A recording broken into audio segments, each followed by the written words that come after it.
Hey. Hey, did you do that one?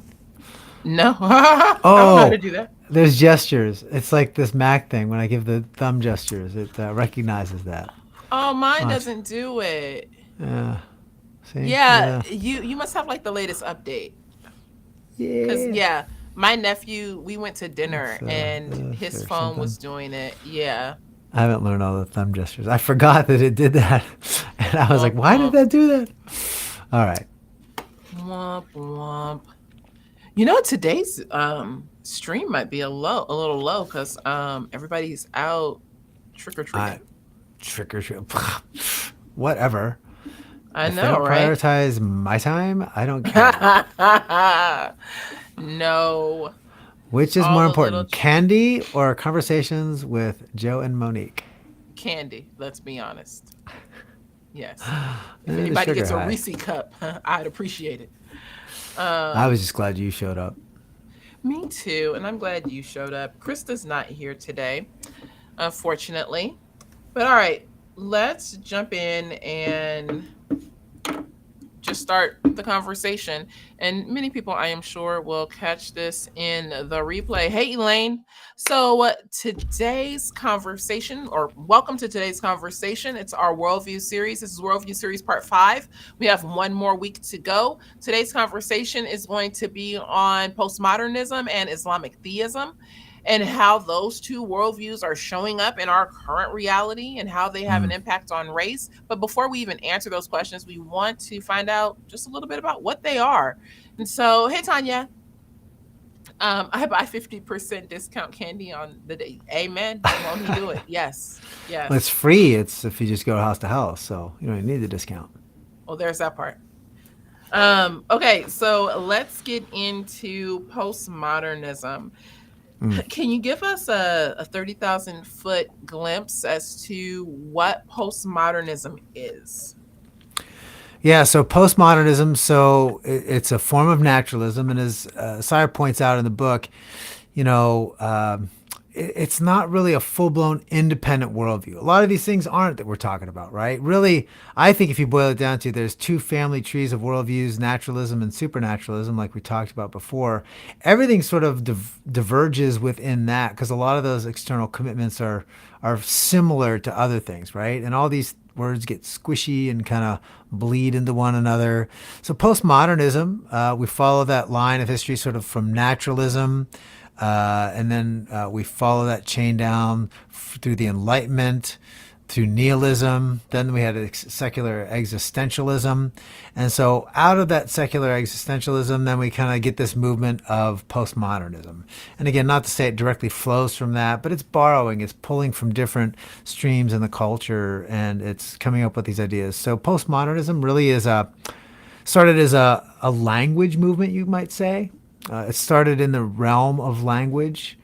In other words, do words really have meaning? Is there meaning embedded in the language, or is this something that the person who reads gives it? I mean, do we give words the meaning? So it really started as a critique of language itself, and then it sort of blossomed into its own sort of perspective or lens on the world. And the challenge with postmodernism, because a lot of the commitments we'll see, of course, there is no God. That's the fundamental thing we talked about. There is no God guiding us. It still puts humans at the center.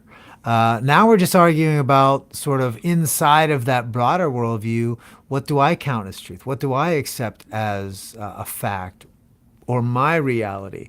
And so postmodernism allows us to get to two different kinds of truth, the sort of the my truth kind of subjectivism.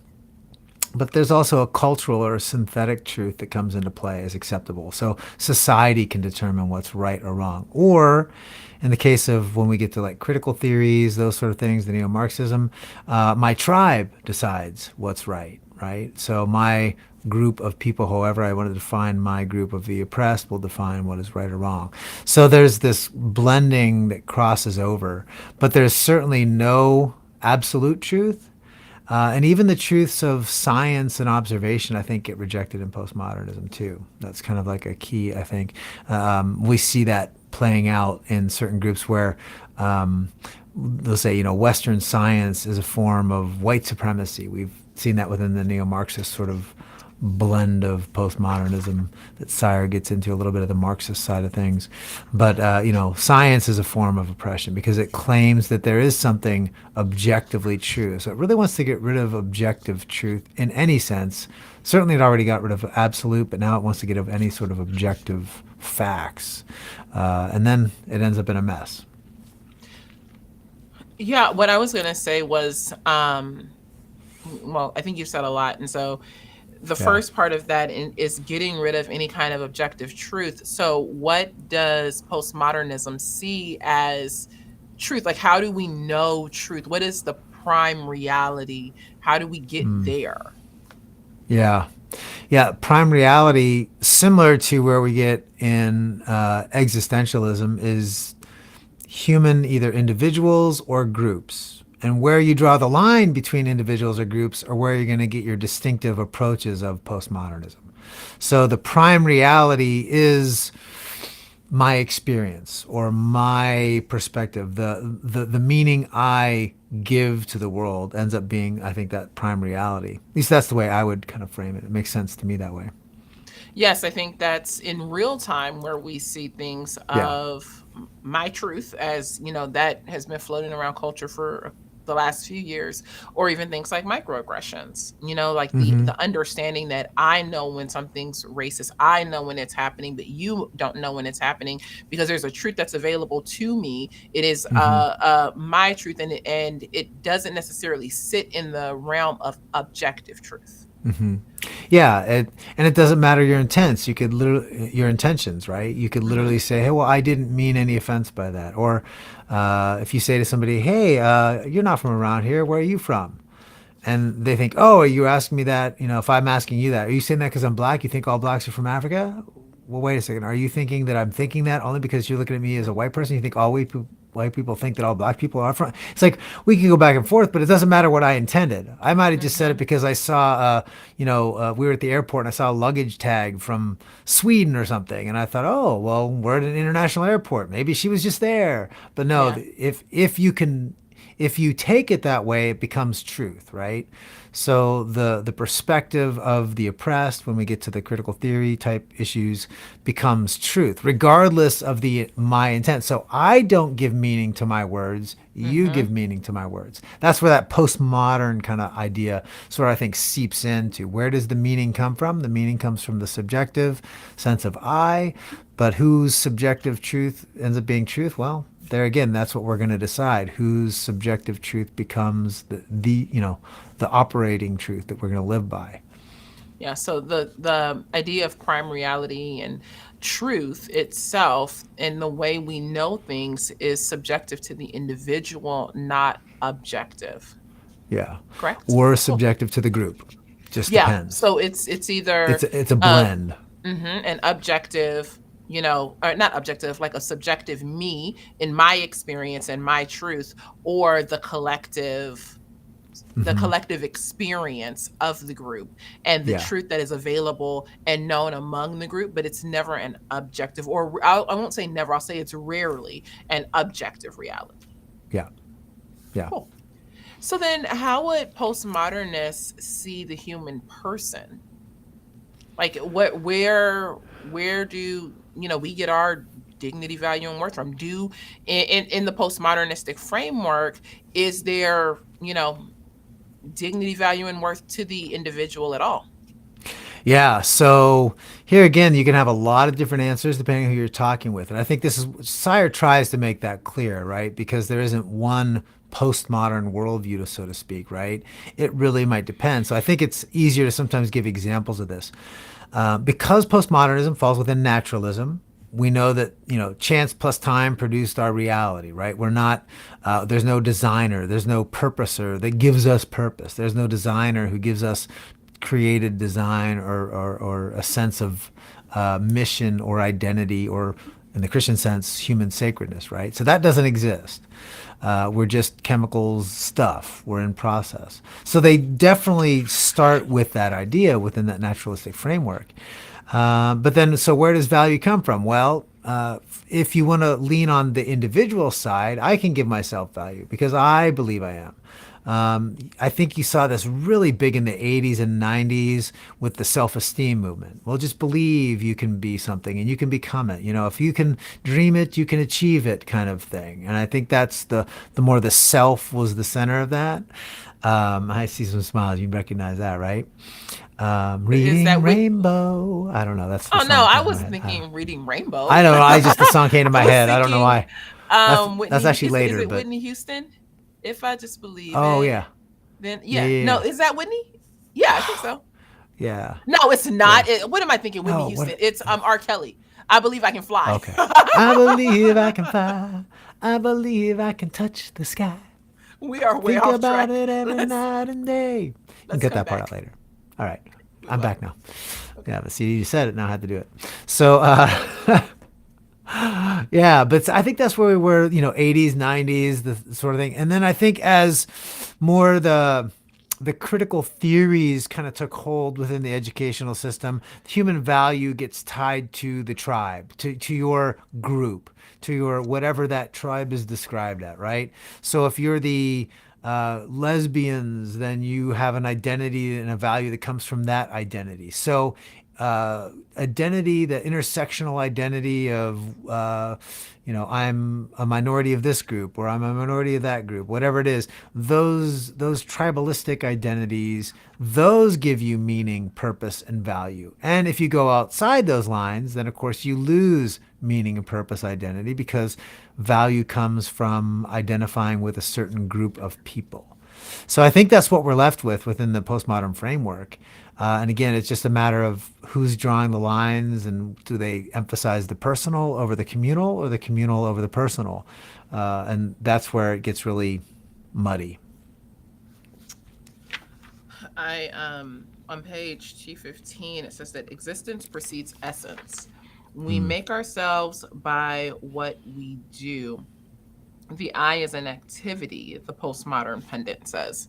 And yeah. just thinking about human people and what we choose and how we can choose to be, all of that Yes. is currently, just the water that we're swimming in. It's my choice, my body, my choice. So I choose who I'm going to be. Within this framework, a lot of it becomes performative Yes. even, in looking at, this is who I am by the things that I do. Yeah. Doing is becoming is an easy way to think Mhm. about that. You do to become. The more action, when you take action, you become something. Right? Which is weird because for many people, they say who I am is not my actions, right? We see that all the time where you watch shows like I used to watch The Bachelor all the time with my wife and just to mostly make fun of the beautiful people whose life was miserable. It made me feel better about myself, right? I mean, if beautiful people can suffer, then maybe my life is not so terrible. But so we'd watch it, somebody get drunk the night before, they do something stupid, or then they come up the next day, well, that's not me. Oh, well, you know what you said to him. Oh, no, you didn't. I said, oh, well, that wasn't me. Yeah. Well, who was it? It wasn't me. I mean, so it's weird because you get this sort of sense doing is being, essence, the who your actions determine your reality. But then other groups of people want to take it the exact opposite. Who I am, who I self-identify as, has nothing to do with my actions. I'm independent of my actions. The free sort of sex, mentality. I can go and I can choose to treat my body anyway, but it doesn't matter because that doesn't touch on the real me. So it's really weird in that sense. We can have both things coexisting. And it's why we have so many problems culturally getting along with people because, postmodern allows both things to exist at the same time, and there's no way to decide who's actually right or wrong. Yeah. Hmm. How does postmodernism, well, gosh, I think in postmodernism, we get the phrase good without God. Hmm. And is the good without God because of its naturalistic tendencies? Like it's bent in Yeah. naturalism. So because it's bent in naturalism and just more of the natural law with a focus on humans and how humans do or be from one another, we can be good for each other, but I don't need a God to Yeah. do that. Yeah, yeah, no God is necessary because you don't believe one exists anyway. And so I think you get this strong there's a strong current within postmodernism that will lead us to that ethical place of, as long as you choose, it is right. The good is in not being able to choose. As long as you can choose, that becomes the moral good, the power to choose. This is where we get phrases like, my body, my choice. Mm-hmm. My ability to choose is what makes an action itself morally good. If you inhibit my ability to choose, then that is bad. That's morally wrong. So, again, this is why the oppression, a class type distinction is important, because the oppressor is said to inhibit somebody's ability to choose something. So all laws are a form of oppression, right? Mm-hmm. Because laws tell me what I can't do. But if I want to do it, I should be able to do it, because that in and of it, the choice and the power to do anything is itself what determines what is morally right or good. So that's a strong current within that postmodern stream, right? Now, not everybody wants to draw lines differently. They'll say, well, I wouldn't believe it this way or whatever. But in truth, we're sort of arguing around the edges, where we get cut up along the banks, but that's the river we're swimming in. What would postmodernists say about history? Like, Yeah. because what I see what I see in the Oh, critical no. theories is that that history really is a cyclical contest. Mm-hmm. Like it's kind of a never ending circle of who's going to be on top and who's going to be on the bottom, who's going to be the oppressed, who's going to be the oppressor today, Yeah. tomorrow, next year, next millennia, whatever. What is that something that's unique to the critical social theories, or is that an aspect of postmodernism that then bleeds into the Mm. critical social theories? Yeah, so maybe there's a good point to kind of point out. So Sire, he in this chapter cites a lot of critical theorists, Foucault, Mm-hmm. Michel Foucault. I just like to say his name. And so he cites several of those guys who are neo-Marxists, sort of Marxist in their leaning, critical theorists, in that world. They swim in that sort of stream, right? And he sort of deals with these as postmodernists. And they were, because of the way they dealt with language, but they were also unique in some of their, because of their Marxist sort of solutions to the situations, like history. How do we approach history?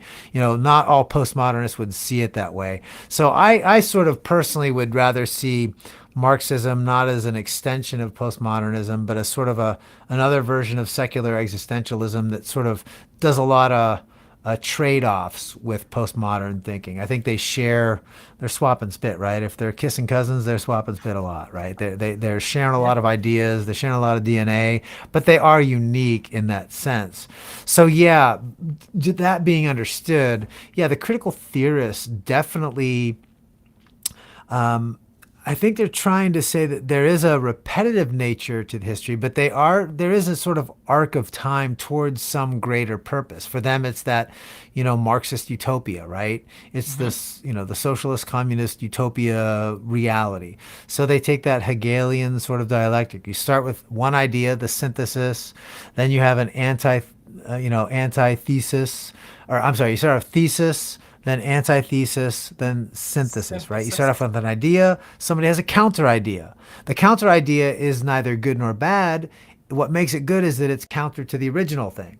And then where the good comes is that both that becomes, you synthesize that and you come up with a new idea. Well, that's new idea is good until you come up with the new antithesis, and then that changes that one, that becomes the good. So there is no objective right or wrong. It is cyclical in the nature of you're repeating a lot of the same things, but the ideal of Marxism would be that you're eventually, I think it's sort of like a spiral, right? You're spiraling around. Eventually, you get closer and closer to the ultimate goal, but the spiral gets tighter.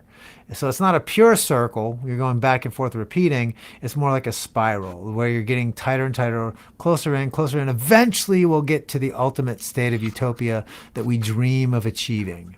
And so it looks like repeating history, but it's not really, if you believe in this sort of state that we will somehow achieve down the road.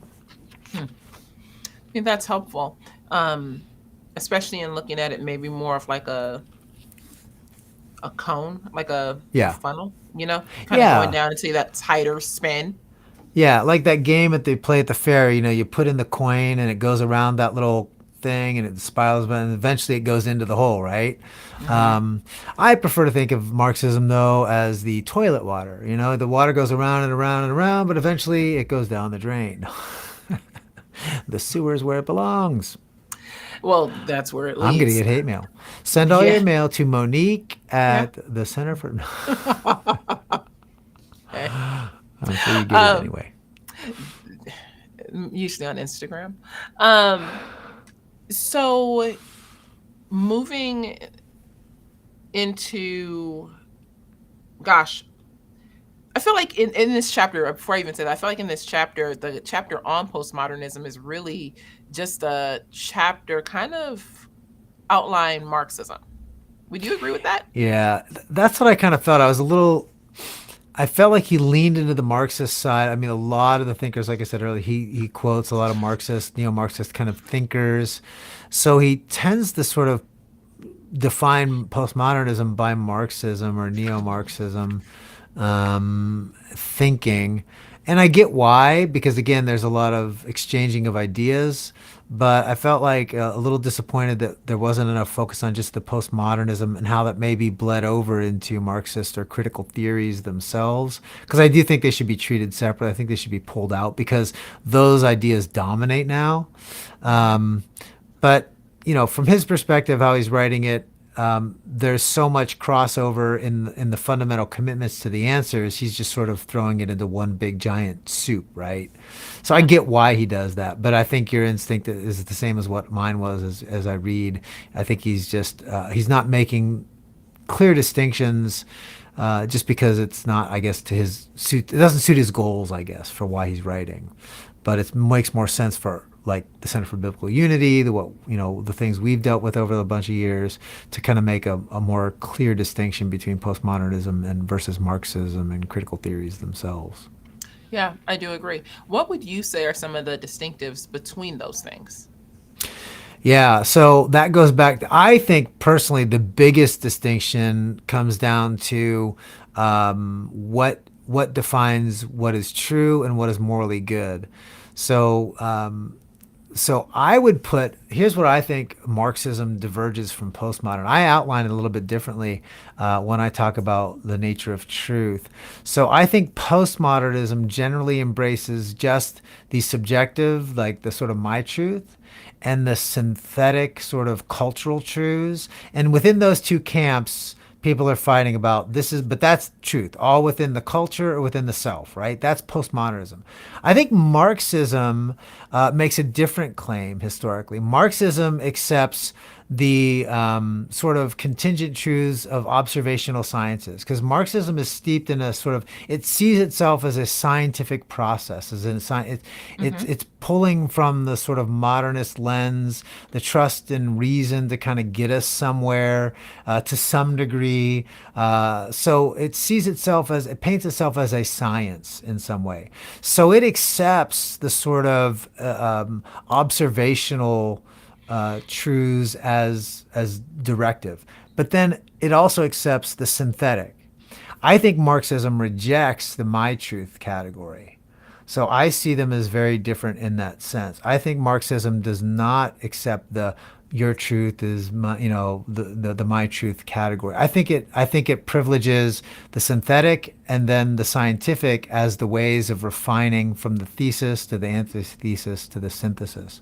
So I think the crossover that Sire is seeing is they both look at the synthetic sort of cultural truths as giving guidance, and that's true. That's where the crossover comes, where there's a sort of very, there's a fluid nature to what it counts as truth, right? But that's because culture redefines that.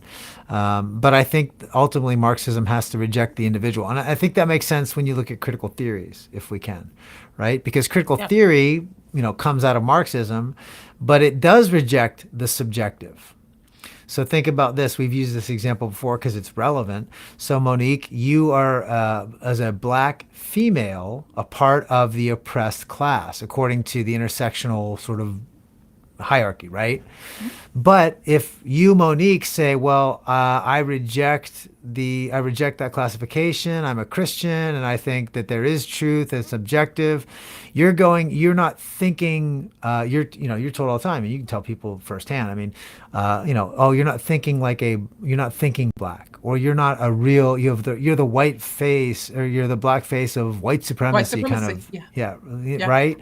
You get told you're the Oreo if you are Hmm. married to, intermarried, right? You get called all the names. I have my white liberal friends that call my black friends who are not critical theorists, are fine calling them Uncle Toms Oh yeah. because they don't see it as them being racist. So that makes more sense in the critical theory framework because they reject the my truth. It doesn't matter what you as an individual think, Monique. It matters that your individual views align with the tribe that you have been assigned. So that synthetic truth has to become your truth. The group consensus must be your view. That must be the way you see yourself. Whereas postmodernists would still value well, that's my truth, and I don't have to align with the group because I can still value that. So I think that's why we see the actual conflict between postmodernism and Marxism as they play themselves out. They're battling each other because they're agreeing about the synthesis, the cultural truths, but they're either rejecting the scientific on the side of postmodernism, or they're rejecting the subjective on the side of the Marxist side. See, and okay, and maybe this is like the neo-Marxist or like the new modern Marxist, but I do see Marxists as embracing my truth. Now, I do think that that's probably not in the most orthodox vein of Hmm. Marxism. Hmm. Yeah. So, Marcuse or, what's his name? Any of the original Frankfurt School may Yeah. not may not have held to that, but take a Patrice Cullors from BLM, Yeah. who says she's a Marxist. Her whole platform has to be based on my truth to some degree. Like it Yeah. has But to be it has yeah, to be infiltrated by a my truth kind of there thought is process to until get you're, there. yeah, but right. But once your my truth conflicts with the group truth, then you're rejected, right? Even for Patrice Cullors, right? So if you, Monique, don't accept what she says her truth is because you're not aligning with, your tribe of people, then your truth gets rejected, right? Wasn't that what would happen with even like a Patrice Cullors?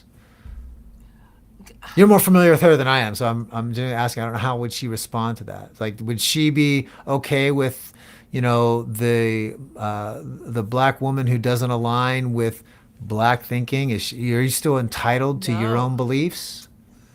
Yeah. I don't know. I feel like they swim in both camps then, Yeah.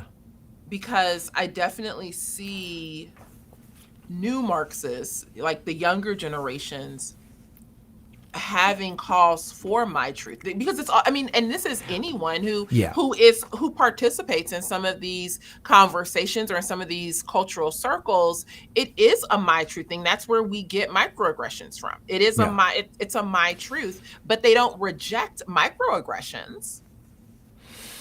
Does that make sense? Yeah. Yeah. And so this is where, of course, all these things are squishy. All these things are that, they bleed over. People draw where they like to draw from, what's convenient for the moment. But even the concept of microaggressions as it's taught are based on what a group of people are told they should believe or how they should respond. So yeah, you're feeling aggressed, you're feeling violated personally, Mm-hmm. but you're told you have to feel that way. And it doesn't Mm-hmm. matter that my truth might be, well, hey, my truth is, I just asked because I was really interested. Hey, if you look at the list of microaggressions, right? So Yeah. if I, as a white guy, ask an Asian kid in my class, hey, can you help me with my math homework? That's the assumption is I am a racist. I'm microaggressing them because I'm a white guy. So I could only be possibly asking because I assume that all Asians are good at math, right? Mm-hmm. That is the offense that I'm making. But that assumes that as a white person, I have no individual truth, that I belong to a class of people, and that that individual I offended belongs to a class of people, and that truth is determined by which class of people I belong to.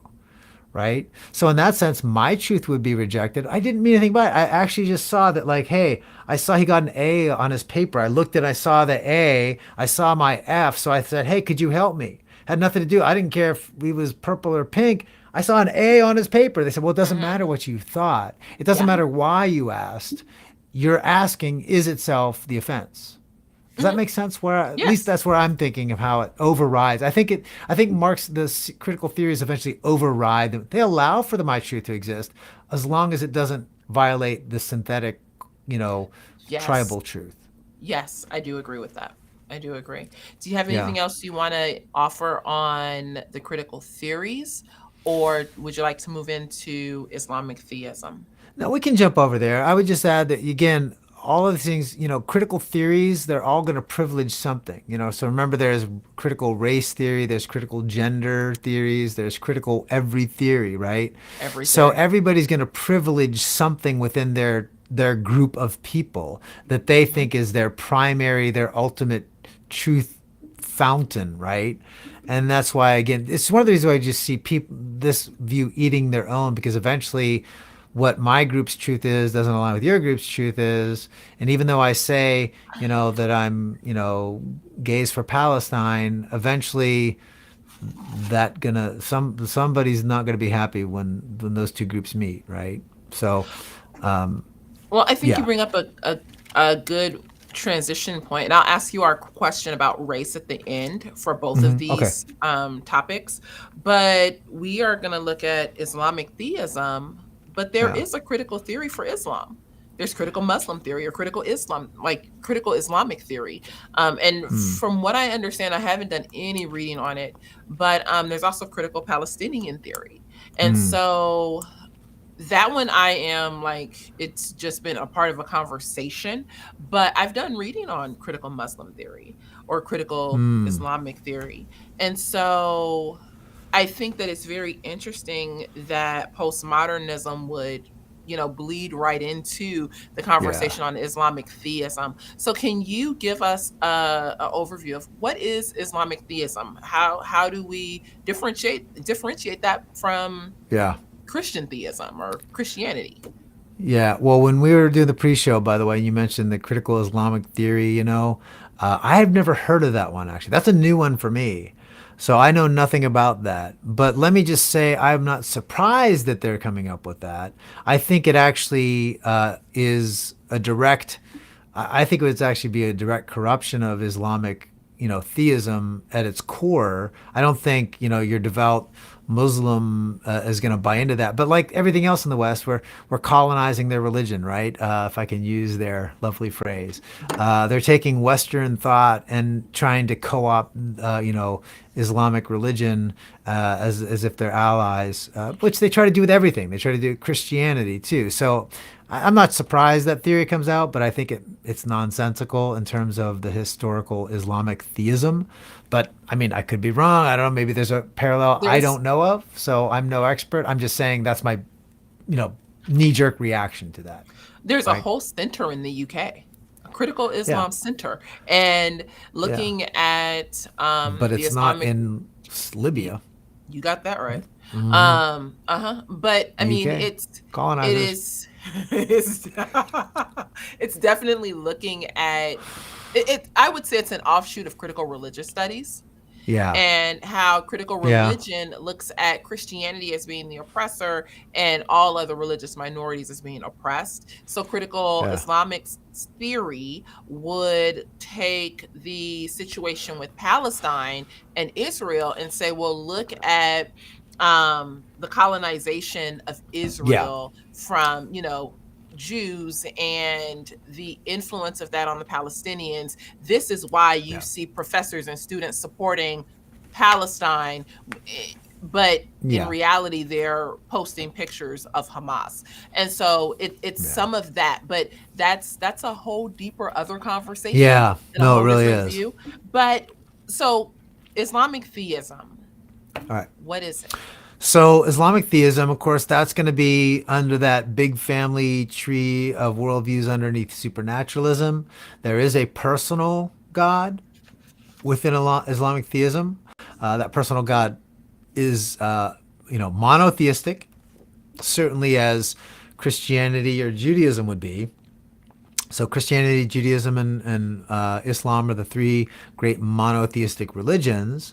But whereas Christianity and Judaism are far more compatible because Christians see Judaism as true in terms of the Old Testament. Structure, we just say that Jews have not accepted Christ as Messiah, but we're still worshiping the same God, Yahweh.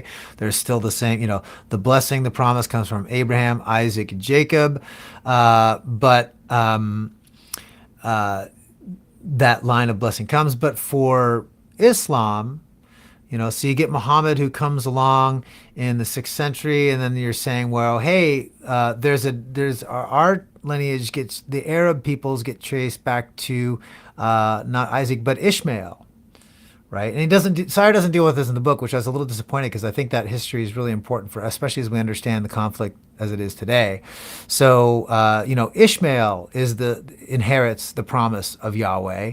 And so the blessing to Abraham comes through Ishmael. Ishmael is considered the father of the Arab peoples. And so Islam is the true religion. And as Sire points out in the book, the idea is that all people are born Muslim. Everybody is born sort of good as a good Muslim. And it's only because the world is corrupt or there's things that take us away from accepting Allah as the one true God that we move away from our birth nature as followers of Allah. And so, but that then picks up with, 6th, 7th century with Islam and then its rise. And then, of course, the rest of that kind of history flows from there. We can go that way, or we can go with more of, just worldview ideas. But that's kind of the starting point there. Let's answer some more worldview ideas, more worldview questions in relation to this, and then we definitely can take a trip down the history. Because it is monotheistic, how do those who ascribe to Islam see the human person? Is there still intrinsic dignity, value, and worth? Yeah, Sire does a good job explaining all this stuff, and I don't pretend to be an Islamic scholar. I've read like a lot of books over the years, and had friends that I've talked to who have been involved, and some come out of that. So I do in this conversation I'll lean on Sire for those sort of understandings because I don't want to pretend to be something I'm not in this category, in this space. But I do think that they would see humans as the highest creation. There is some crossover between Christianity and Islam in terms of the humans have sort of a value, but I do think that value as the highest creation tends to be tied to obedience to the laws of Islam. So our value is connected to our obedience. Ultimately, I think that's how it at least works out. Somebody who's a Muslim scholar can debate, well, no, there's a clear, I'll deal with more just the way it works out in practice is value is based on, am I following the precepts of Muhammad, his lifestyle, his teachings, and do I practice that? If I do, I sort of earn the value that Allah wanted me to have, right? But if I'm rejecting those things, then I lose my value. And I can be killed, I can be wiped out, or anything like that because I'm not living up to my potential that I was created to live in. Yes. So I wouldn't say it's intrinsic in that sense. Not in the same way as Christians would see it as intrinsic worth. I would definitely say that it is works-based adjacent in a way, in that this is where I think when I hear of things like jihad and access to Allah and things like that. When you practice a jihad or are killed or something like that, that is the part of the value of the human that I hear you talking about. Yeah. Whereas on the contrary, if I were to walk away from Islam and become a Christian, my value would be nothing. I Yeah. would be worthy of death. Yeah. It's far more instrumental value than intrinsic value. Hmm. At least if we're going to put it on a spectrum, again, some could argue there is it there or not. And Sire kind of points out some of the, well, there might be disagreement in some places. But if we're going to put it on a spectrum, it's way across the spectrum towards instrumental value. If there is some intrinsic, it's not clear that that makes a whole heck of a lot of difference if you rebel. What then about death? Like, is there heaven and hell? Yeah, Is so there definitely looks like there's a eternity that's heaven or hell. I think those concepts, I mean, cross over fairly well. It sounds like, you know, you're in paradise, which they would say heaven is paradise, right? Mhm. With for eternity, or your eternity in hell. So very similar, because of course Muhammad was familiar with some Old Testament stuff, and even in some Christianity, because he comes much later. And so those ideas did carry over into the Quran in some fashion. if if Islam is monotheistic and there's understanding of like the Old Testament scriptures and some of Christianity, how does Islam view morality? Like, how do we know, what is Yeah. good or how to do good? Yeah. So the three sort of authoritative traditions, or I don't want to say scriptures in the sense because it might be misleading, but you know, you have the Quran, which is the authoritative book, the people of the book, right? That's a direct. It's a book that exists in eternity with Allah, with God, and that book is sort of Muhammad sort of transcribes that eternal book. So all of those things would be one thing. Then there's the written traditions about the sayings of Muhammad himself, as Muhammad is the greatest and final prophet. So his life and his sayings are in the Hadith, and those are authoritative. So if you can follow the when Muhammad took certain actions, those become prescriptive, Hmm. right? So Christians would look at the Old Testament and say, okay, Abraham goes into Egypt and he says, hey, my wife's beautiful. I don't want him to kill me. Oh, I'll pretend she's sister and stuff. So Christians look at it, well, that's descriptive of history, but doesn't mean it's prescriptive about what is morally right to do. So for Islam, though, Muhammad's actions are prescriptive. So they look at his life and his teachings in the Hadith, and that becomes morally authoritative. And then there's the Sunnah, which is the third sort of group of authoritative. Again, I'm going to say loosely scriptures. I don't think that's the right word. I mean, it's not the same as a Christian sense, so I think it might be misleading to use that. But they're an authoritative body of work that that are based off sort of the not just the life and teachings, but sort of the traditions that surround Muhammad and Islam itself, and that's where you get Sharia law. It's the sort of judicial stuff.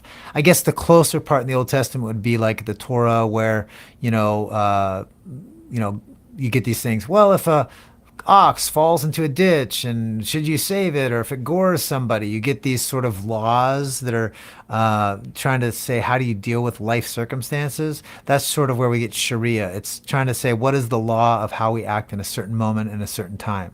But Hmm. for Islam, it's very legalistic. It's very legal centered. It's law centered.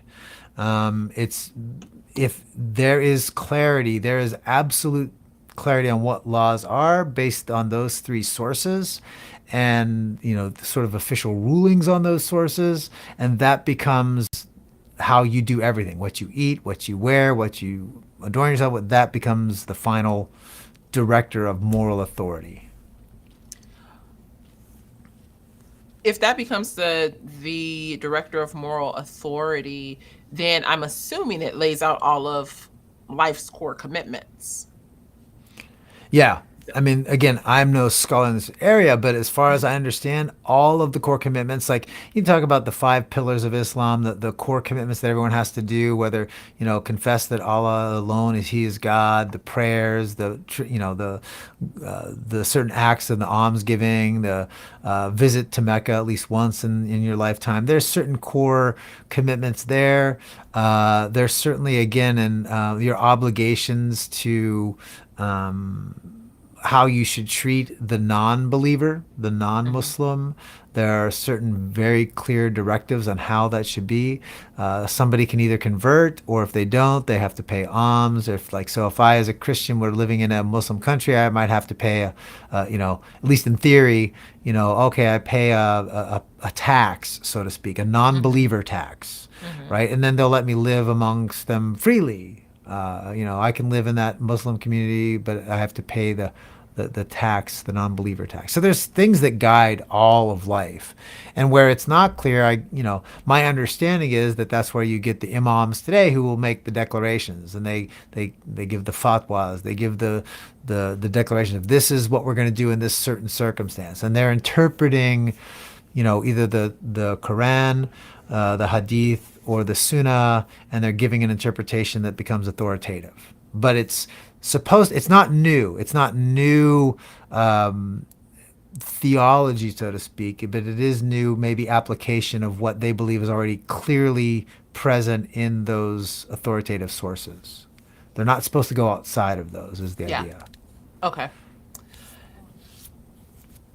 How do you see the postmodern view, or I don't want to necessarily call it a full worldview, but the ideology or the framework of postmodernism and the worldview of Islam coming to bear in our current culture on the conversation of race? Yeah, well, that's very interesting. And I was thinking about this. Again, I think if we go from historic Islam, right? Not the Western colonized version of critical Islamic theory that the UK invented so that they can steal somebody else's religion. I'm saying it that way, but I'm just pushing some buttons here. Yes, you Um, are. I know. Again, send your comments to Monique at the center. There we go. There we go. I think if you look at this where I go back to the history of Islam itself. So for Muhammad, the idea that the Arab peoples were the chosen peoples, the Jewish peoples, in terms of their racial group, we would put the word racial group. They'd use ethnicity, that the racials knew, but we'll just kind of Hmm. use them somewhat interchangeably here. Just okay. Um, the existence of those people is an affront, is an offense, because they are from a different line claiming to have the inheritance of God. So there's a religious sort of connection to that ethnic difference for Islam. And so this is why you get, the chants from the river to the sea, Palestine will be free. Hmm. It's not just that Israel is bad, it's that the Jews are bad. The Jews are an affront. And so this is where you can read in certain Islamic, doctrinal statements, the idea that, there'll come a time in the end where the Jew will hide from persecution, and even the rocks and the trees, they'll cry out, oh, Muslim, here's the Jew hiding behind me. Come kill them. So Hmm. it's not just the state of Israel that is an offense to who receives the inheritance of God's promise. It's the people, the ethnos Jew, who their existence inhibits the coming of paradise, so to speak, right?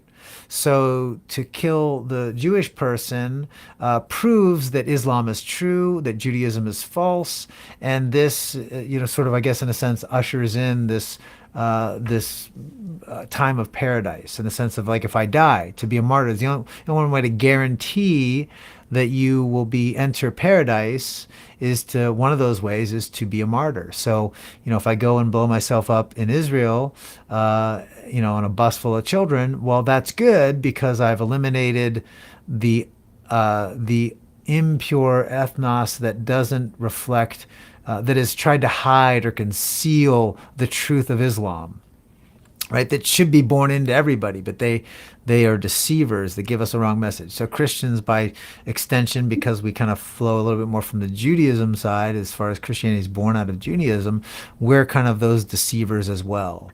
So then it goes beyond race in that sense. There's a religious component, there's a political component to it. So it's hard to make it purely a race issue as we see race, but it would be an ethnic component that's tied to those political and religious um, existences, right? Because Islam is largely a political movement. It's not just a religious movement, it's a political movement. You have to have, the Islamic State rule over to make law so that all are subject to that law. So there has to be a political theocracy to it. Unlike Christianity, that doesn't require theocracy, or even Old Testament Judaism, which was a theocracy, but Christianity is not a theocracy. So that's that distinction. But there's a blending, and that doesn't fit nicely into those critical theory categories of race as we'd want them to be, right? If we Yeah. are critical theorists. Yeah. So that's sort of the big distinction. Then you get into your critical theories. Of course, everything is going to be about race. I remember a conflict years ago where I said, well, Islam, I made a critique of Islam, on my thing. And somebody, a white progressive liberal Christian, said that's racist to criticize Islam. And I said, well, you realize Islam is a religion, not a race. And they said, well, that's because you're evil that you even say, how dare you say? And it's like, there's no response to the thing, because everything for the critical theorists, critical race theorists especially, has to be race based. Yeah. So everything. The problem of everything is race. The solution to everything is race. So they have to reinterpret Islam through their critical theory lens. So they have to readjust those thinkings to only be about racial issues. So that's where you get. Then we can start talking about Palestine as a racial group or an ethnic group, and that gets reinterpreted in the West. I think, honestly, quite differently than Muslims would interpret that, even currently in the Middle East. I don't think they see it the same way. Even their allies in the West who are marching on the Yes. streets, they do not see it the same way. No. I mean, even among the writings, like the journal articles and things like that in like academic journals about critical Islam or critical Muslim theories, more critical Islam, there is a definite rejection of the West, a Yeah. definite rejection of Western thought. I have an article up Yeah. now that even talks about the West wants to do this, but it's like they're trying to pave a new way almost, or trying to figure out how to make this dance work. Can there Yeah. be a critical theory for Islam? I know there's a whole center, but like you're saying, that's in the UK, not in Saudi Arabia It's or in the West, Jordan. Yeah. ironically. Yeah. So Yeah. I think Well, that's a I would really love good to see point. them go found that center in the heart of, Iran. Let's Well, put that it center definitely there, wouldn't work. It wouldn't work you know. because of critical theories. When you look at someone like Kendi, who has never out and out said that he's a critical theorist or critical race theorist or anything like that, to my knowledge, but he does espouse a Yeah. lot of the tenets of it. He will, in How to Be an Anti-Racist, he says you can't be anti-racist without being all of these other things, Exactly. much of which are, damned in Islam and can, you can be sentenced to death for. So Yeah. I don't think they've thought that part all the way through. It'll come. It'll get No, through. I think they have. See, that's the actually thing is. This is where I disagree a little bit with that narrative, is because Okay. I think they have thought it through very clearly. I think they are well aware that, when you have your, queers for Palestine, they know that if they went into Palestine, they'd be thrown off the roofs by Hamas, right? They would kill them, right? They know that. At least the people espousing the theories. Now, the people holding the signs in the streets, they may not be so bright, but I'm talking about the people who are holding the signs in the streets. yeah, they may not be so bright. But the theorists behind it, they do know that. They understand that, but they don't care, because it's sort of like Sun Tzu in The Art of War. The enemy of my enemy is my friend. And they ultimately believe if they were honest, I think they'd have to say what they ultimately believe is that Islam too, once they are freed of the oppressor, Western Christian, whatever, that they'll eventually come around to seeing things. I think that maybe they're naive in a sense, but I think they believe that they will. Hey, we're going to found the center, and you'll see that we're really on the same side here. You just gotta come and see it our way. And I think that Yeah. they're either naive or, but I don't think they're unaware. I Hmm. just think that they just truly buy into their ideas. Now, that's the theorists that are running the show. You look at Franz Fanon, I'll point back to him.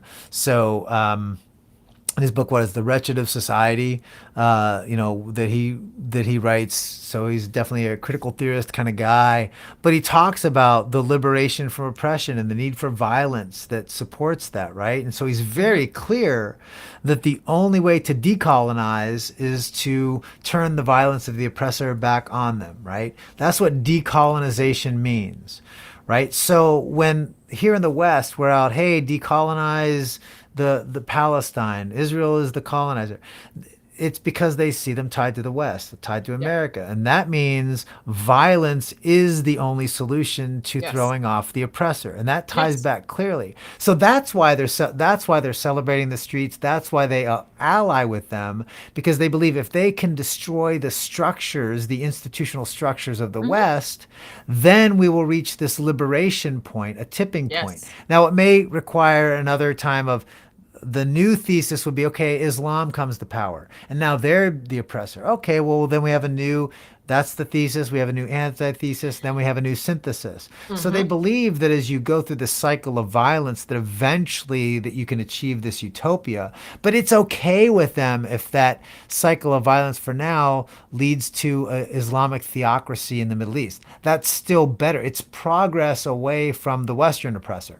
So it's still good. So they know that that might happen. They just don't care because they believe that that's part of the solution is to go through the time of violence and the new oppression. Like Kendi says, Yeah. past oppression means current, Yeah. oppression. Yeah. Current Current oppression oppression means means future, future. that sort Hmm. of discrimination and Yeah. whatever it is, right? So I do think they're aware. I think that they just don't care. I think that they see that is the only path to achieving their goals. This is so much, and we could talk about it for the rest of the day because it's We could, so much. Like we haven't even yeah. hit on how this really is an outflow of critical religion or critical religious studies. And I Mm. know Esmar says, he said critical religion with a question mark, and yes, critical religion is a theory all by itself that sees Christianity as being oppressive to other religious minorities. He says, is that a Hmm. new one, or is it not as well known as other critical theories? I would say, yeah, but I read about this all the time. So it might not be as, prevalent or in the common culture as things like critical race theory when we had so much conversation about that.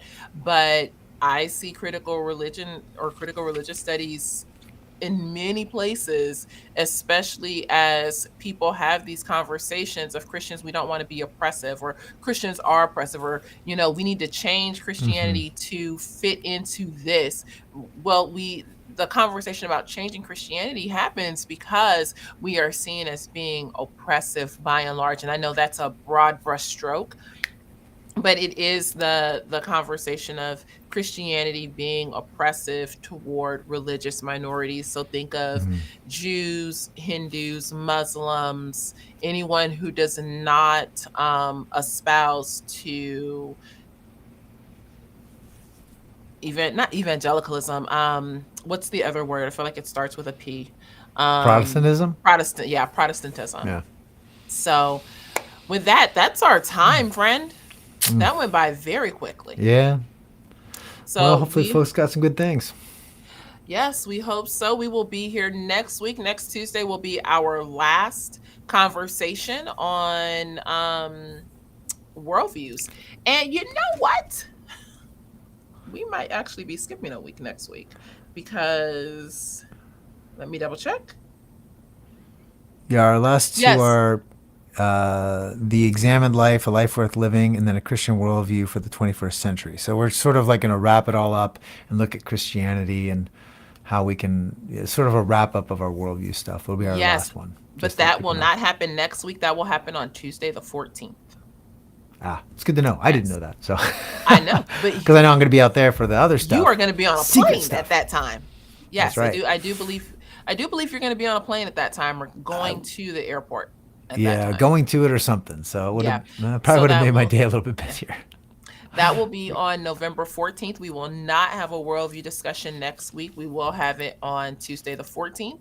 And we will finish out James Sire's The Universe Next Door. If you do not have this book, get it. If you have not read it, read it. I think it's great and it's accessible. I think that's what I enjoyed about it. I think one of the things that you hit on wonderfully is that there are things that Sire may miss or, wish that he would have done different or threaded out a little bit, better. But I would say if this is your first introduction to the conversation of worldviews in a deeper way, this was great for me and I would recommend Mm. it so that, like I broad brushstroke, I know about worldviews, but to, really get a 30,000 foot view into naturalism or nihilism or existentialism, I thought this did a great job. Yeah, So, it is. Good book. okay. Thank you so much for being with us. Joe, thank you for sharing your time with us today. I appreciate you. You guys, please share this out with your friends. If you have not subscribed to our channels, our YouTube channel or our Facebook page, please subscribe, like, and share this out. We will talk with you again. Bye.